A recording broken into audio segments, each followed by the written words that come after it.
Mulcair, CTV News political commentator and former NDP leader. Good to see you, Tom. Good to be with you, Renee. So, no official announcements yet, but Mark Carney, and then let's throw in Chrystia Freeland and Christy Clark could all be potential contenders for the leadership race should Trudeau decide to step down. How do you see this all playing out? I think you've just named the three top picks in the trifecta, Renee. Former governor of the Bank of Canada, Mark Carney, will be the prohibitive frontrunner in this race. One, because he's extraordinarily talented. Two, because he's got the skill set in the area where Trudeau was the weakest, which is the economy. And that's why, by the way, the Conservatives are attacking not Chrystia Freeland, of course not Christy Clark, they're attacking Mark Carney.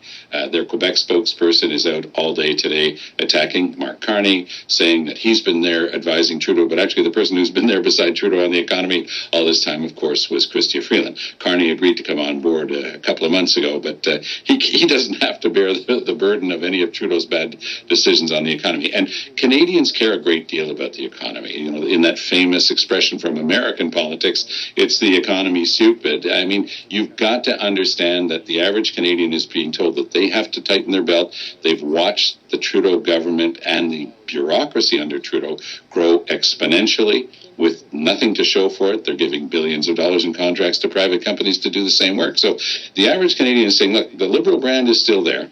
Trudeau is not. He's not on their radar screen at all. That's what's been fueling the 20-something% lead for the Conservatives. So if Carney makes it into the race, it'll be a game changer. If he becomes Liberal leader, he gives them some hope in the next campaign, although there is that massive lead that I just referred to for the Conservatives right now.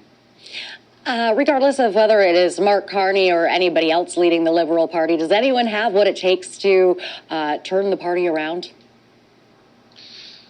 Well, I learned that you never underestimate the Liberal Party because with Jack in 2011 and the Orange Wave, we became the official opposition, and everybody's saying, oh, they're relegated to the dustbin of history, and they came roaring back under Justin Trudeau, who, unfortunately for the Liberals, has stayed around just a titch too long. So I do think that it is very possible that the party that has been in power for most of Confederation can put on its game face, get ready. You know, they have a very deep bench strength, and put on a very strong fight in the next campaign. Those numbers will change rapidly, Renee, if somebody like Mark Carney were to take over the helm of the Liberal Party. So I said before that, you know, you have to watch who the Conservatives are attacking for a hint. And I would also say you have to look to who Carney and indeed Chrystia Freeland or Christy Clark are able to recruit around them as their campaign team. Now, it would appear from some indications that someone of the caliber of Gerald Butts might actually be able to work with Carney and help him get ahead. If that's the case, if this is one of the strongest and people who's ever been in the Canadian government without being elected, and he's done very well in the private sector since he left. He's highly regarded by everyone who's ever worked with him. And Gerald Butts, if he were to decide to throw in his lot with Mark Carney, watch out. That is also a game changer. Now, a long 6-hour meeting is scheduled this Wednesday for the Liberal caucus. Do you expect to see Justin Trudeau step down before that?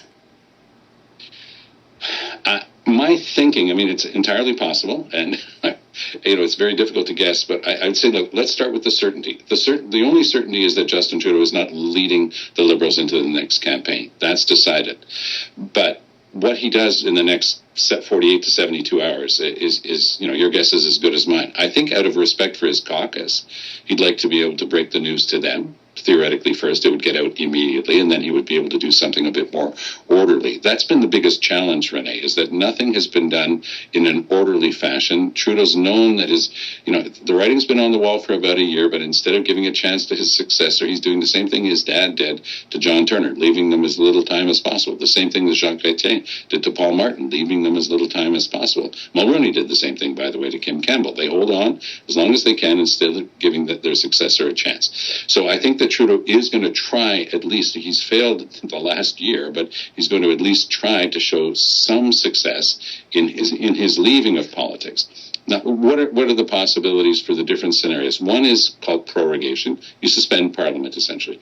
Harper did it a couple of times, once for over 2 months. So the Conservatives are going to scream and whine and moan, but they don't have much of a case because they did it themselves. That would give the party time to have a shortened bid, they could organize a leadership race. That would have to be shortened down, and they would allow themselves some time to choose a new leader. So there's been talk of a potential interim leader. I think that's a spectacularly bad idea.